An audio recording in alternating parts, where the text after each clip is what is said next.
Bonjour, alors on reprend notre séquence sur les flux et les réseaux de la mondialisation. Nous allons aujourd'hui aborder le grand 2. Après avoir vu grand 1, les acteurs de la mondialisation avec les firmes transnationales et les ONG, aujourd'hui nous allons nous intéresser aux flux et aux réseaux qui organisent le monde. Donc pour mieux comprendre tout ça, vous avez la carte de votre livre, page 88-89. Que peut-on faire à partir des... Quelles remarques peut-on faire à partir de la légende? On peut d'abord remarquer qu'il y a un réseau dense qui ne concerne que certaines parties du monde. Ce réseau permet de connecter les villes entre elles, puisqu'on a vu que les réseaux, ce sont les chemins qui sont empruntés par les flux pour transporter une marchandise, une information ou un bien financier, de l'argent, d'un point A à un point B. Donc on voit dans un premier temps que les réseaux les plus importants ne concernent qu'une partie du monde. Dans ces zones concernées par un réseau dense, les flux sont très importants.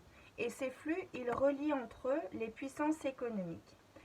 Ces zones concernées par ces réseaux très denses et ces échanges très importants de flux, ce sont ce que l'on appelle les pays de la triade. Donc les zones qui sont les plus concernées par les échanges et les flux sont les pays de la triade. La triade est composée de quoi? De l'Europe occidentale, de l'Amérique du Nord et de l'Asie orientale, ce qui ressort très bien sur la carte de votre livre. Ainsi, les régions du monde sont mises en réseau grâce, notamment à un réseau de transport terrestre, mais surtout par des réseaux de transport maritimes. Je vous en ai déjà parlé. Ce sont les containers sur les porte-containers qui vont permettre de transporter en forte quantité, en quantité importante, de la marchandise. C'est ce qu'on appelle la containerisation. On a ensuite le réseau aérien. Et enfin, les systèmes informatiques pour tout ce qui est flux d'informations ou flux d'argent, etc. Quelle conclusion peut-on tirer de cette carte? On voit que les flux majeurs relient avec des réseaux denses, c'est-à-dire des échanges très importants, certaines parties du monde, notamment les pays de la triade. Donc on voit que ces flux et ces pays dominent l'économie mondiale.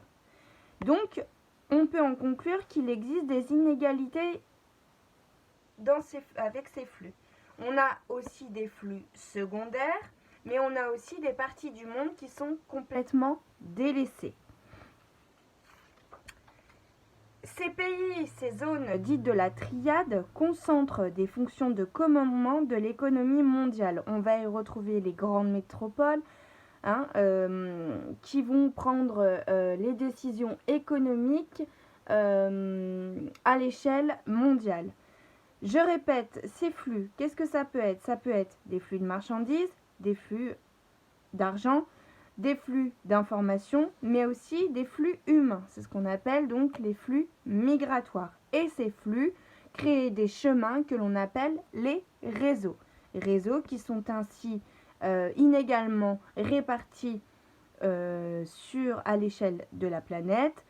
Et pour résumer, ces réseaux sont très denses dans les 3 pôles économiques mondiaux, c'est-à-dire les espaces de la triade. Ensuite, on observe des réseaux un peu plus secondaires avec des flux secondaires et enfin des parties du monde qui sont complètement délaissées économiquement parlant. Voilà. À la suite de cette vidéo, vous allez donc réaliser une activité sur plus précisément les flux migratoires. Voilà, à bientôt!